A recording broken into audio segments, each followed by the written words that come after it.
Fullback, Roger Vick, Texas A&M.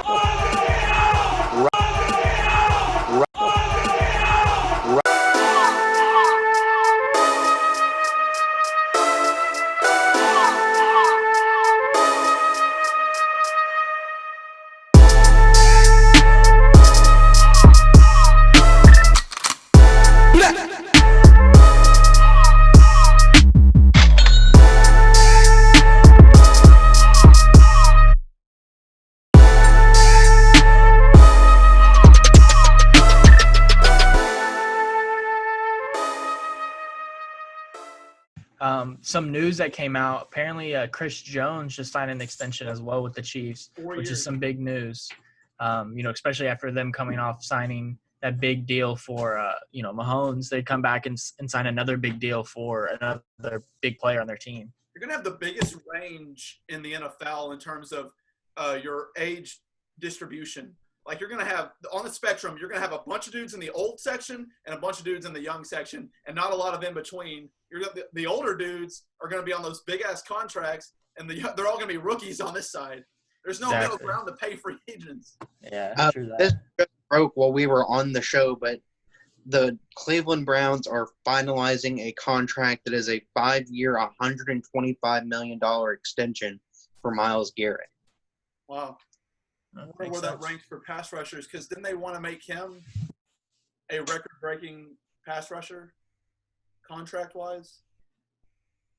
I think they just – It probably either broke the record or is right there with the record. $5 million a year.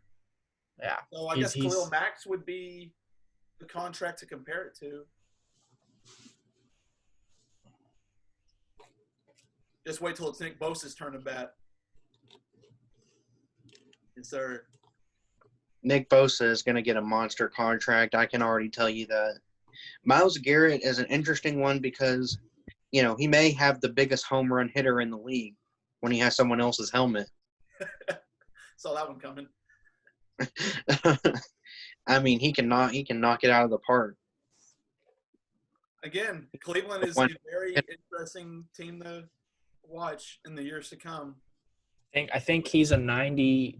I think he's a 93 overall as well in Madden, so he's the highest rated player on the Browns roster. Just think about some of the players that will be coming up for contract soon. Baker Mayfield, Nick Chubb in a few years. Oh gosh, I mean Odell Beckham will have to sign an extension. I don't see that happening. Landry, Jack Conklin was signed to a deal, but that may kind of overlap with Nick Chubb's. And now you got Myles Garrett. I can't complain with Myles Garrett. That's a position you shell out for. But you think he took Mason Rudolph's helmet into the negotiating room? I think it was there, and it was more of an intimidation factor. Like they knew what was going to happen if he didn't get the deal, and it might involve several concussions. Yeah. In fact, he probably broke a few skulls in the process. Myles Garrett is basically King Kong. He's going to grab Mason Rudolph and climb up the Empire State Building, shake him around, throw him off, and get shot down by a bunch of planes. And then he's going to hit the ground, and then Jack Black's going to be like, it's beauty that killed the beast.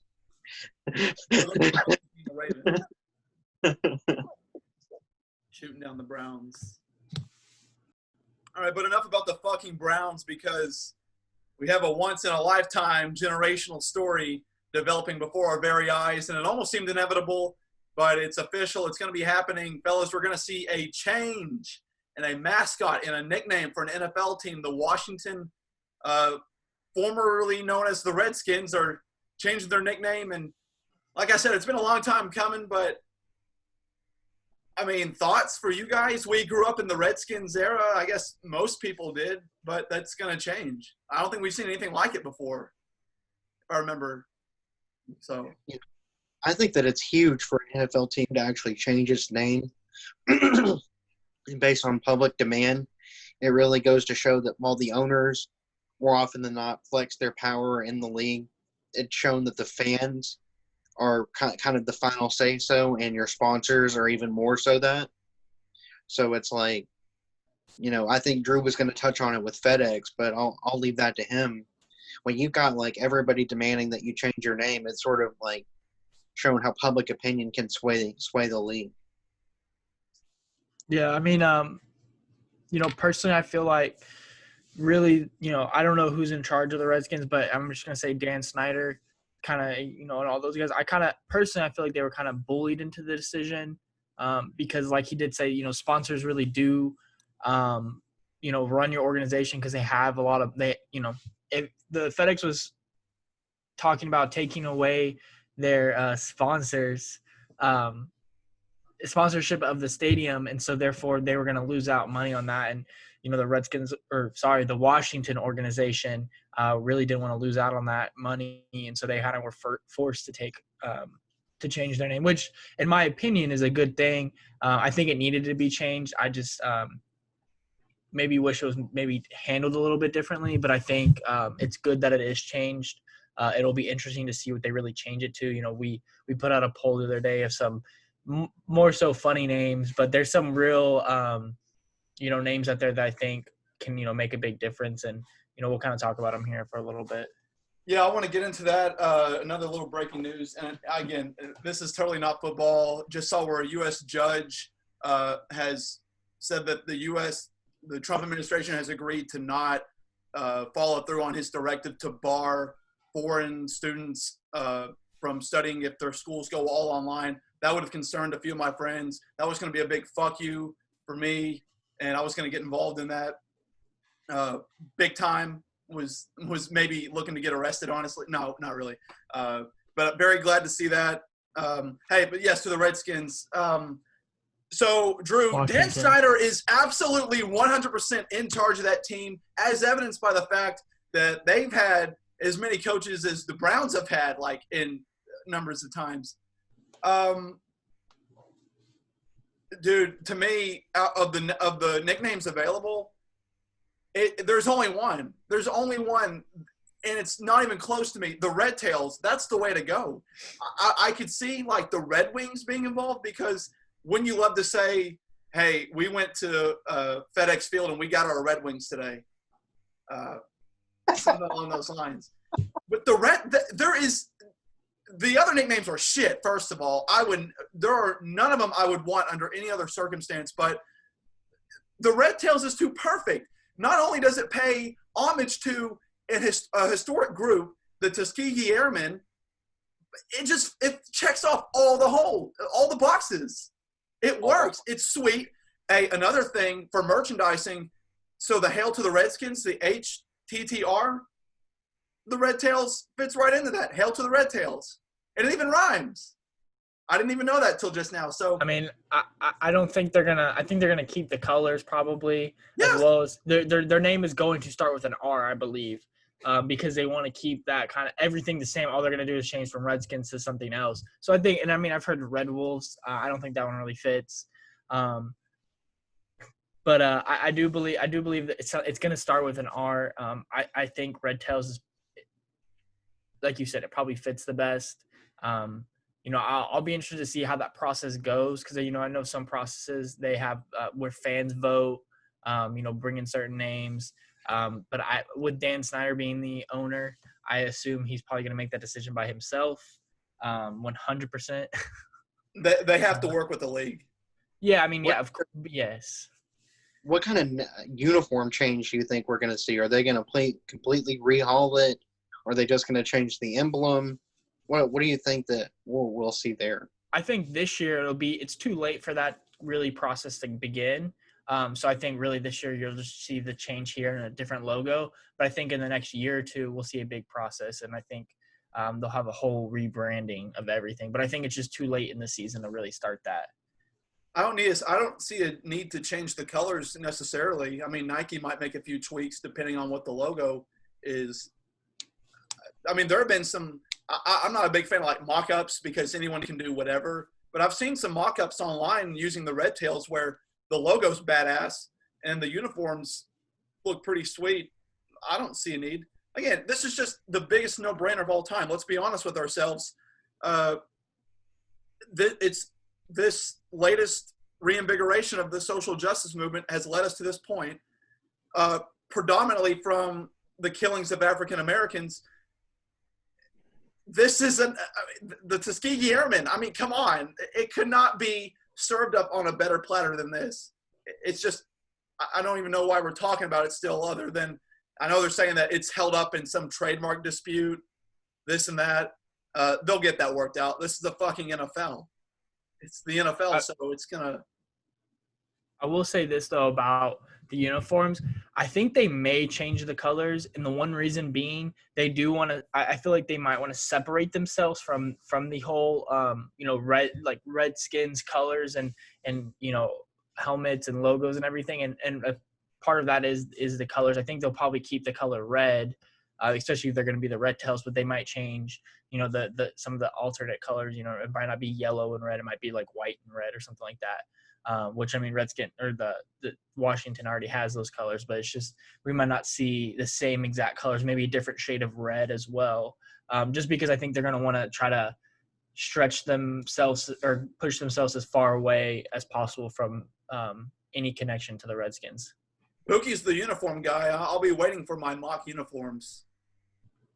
Yeah, fun fact, if anybody actually knew what I was doing at Hendrix, I would sit in the SLTC, and while everyone else around me was doing homework, I would be making mock-ups of our Adidas uniforms for the new, whenever we were supposed to change. And damn it, I had some fucking good ones, and I think they're better than the ones they got. Yeah, I said it. My mock-ups were better than the uniforms that they went with. So it's like, if they need to call somebody to figure out what they need to look like, they need to call this guy right here, because I'll give them the shit. Okay.